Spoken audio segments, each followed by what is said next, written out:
Hello, I've just got back from our local seashore.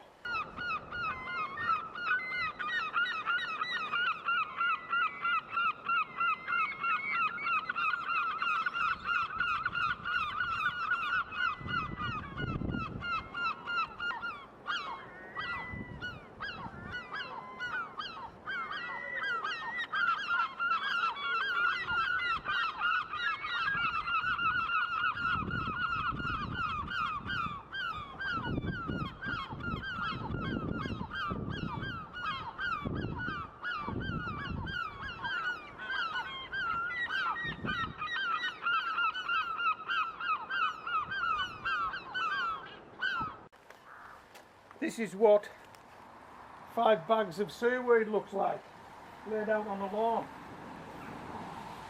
Why have I done that? Well, it'll allow the rain to wash it off a bit. Any salt that's on this seaweed will be residual. There won't be much of it, but the rain will wash it off. So that will be good. I'll also have the chance to fish out any feathers or stones that there might be in this seaweed, or any fishing line, because my ultimate intention is to put the lawnmower over it and chop it up into smaller pieces so it'll break down quicker. Now let me show you this.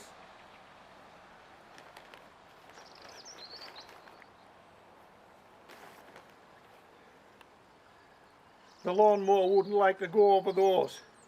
It definitely wouldn't.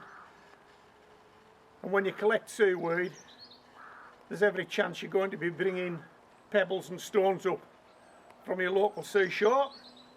So you need to fish those out before you put the lawnmower across the seaweed. So we'll leave it out here like this for a few days. And then, if we can get 2 or 3 dry days, because seaweed tends to be better chopped up when it's dry, doesn't take as much chopping.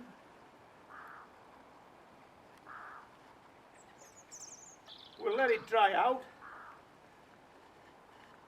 We'll put the lawnmower over it, chop it up, and then we'll drop it on any exposed soil that we've got, in the raised beds, in my buckets, in my bags.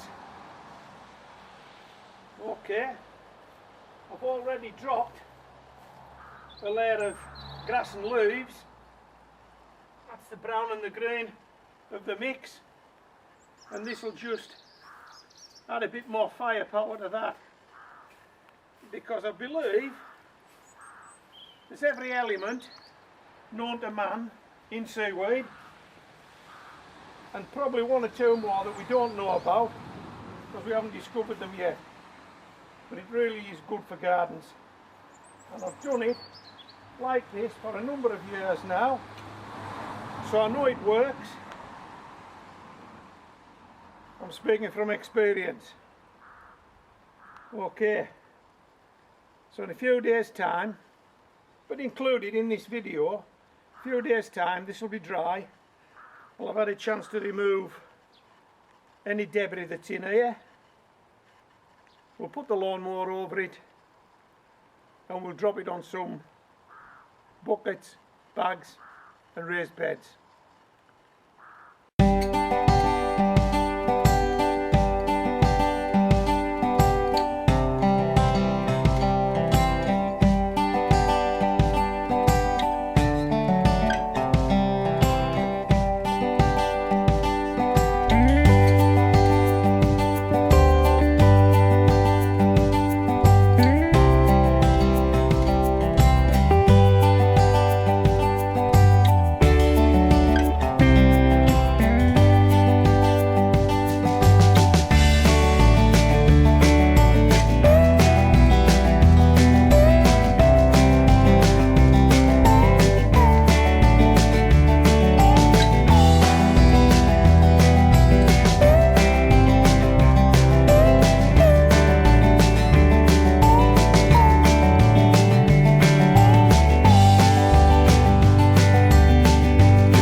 This is one of my raised beds, and as you can see it's already got a covering of leaves and grass. Well, now we're going to add some seaweed.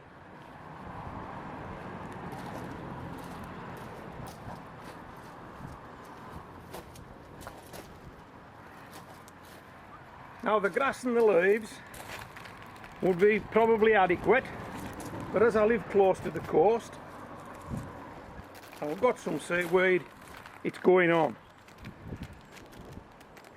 I'll give you a tip about collecting seaweed. Okay, you may go to a coastline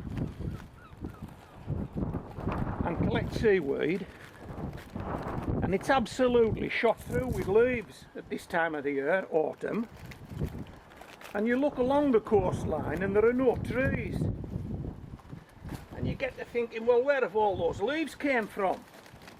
I'll tell you where they came from. Where do all the rivers discharge?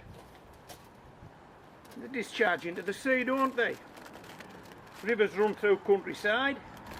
Countryside has lots of trees. In autumn, trees drop lots of leaves into the river, and the river takes them to the sea. Hey, how about that?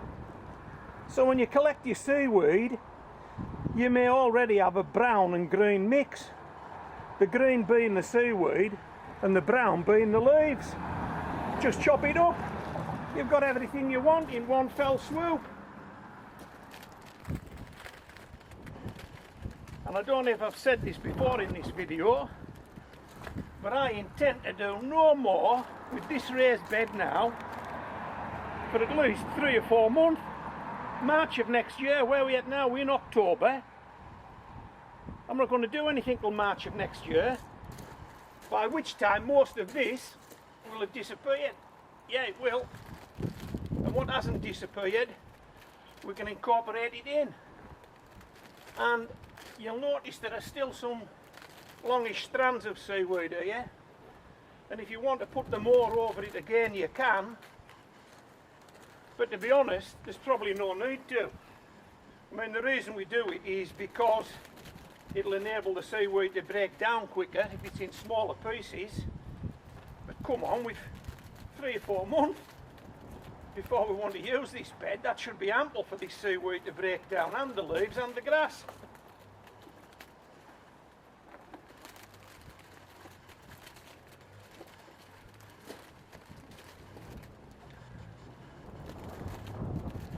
Now I also have some bags and some buckets of soil at the top of this garden. They've also got seaweed and leaves on them, but we're going to give them a little more TLC. We're going to give them some of this seaweed and leaves, because we're not going to use that again for 3 or 4 months, are we? Yeah, let's go up to the top of the garden. Come on, let's do this.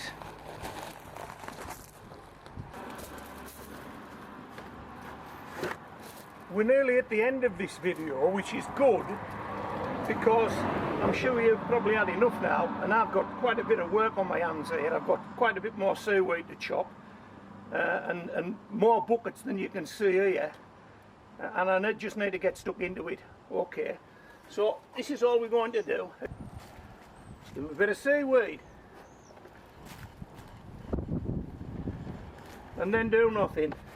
Now I will tell you now, if you do put the lawnmower across this stuff, make sure you check for stones, fishing line, bits of wood, anything you wouldn't want your mower to come across.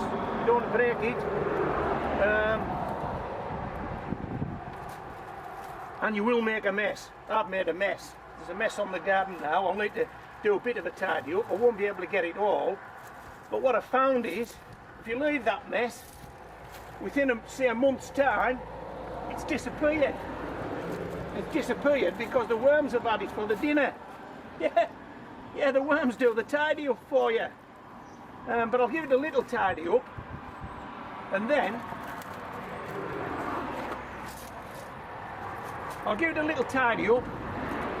then we'll leave nature to do the rest, just as we're going to leave nature to do the rest with this chop and drop, to incorporate it in.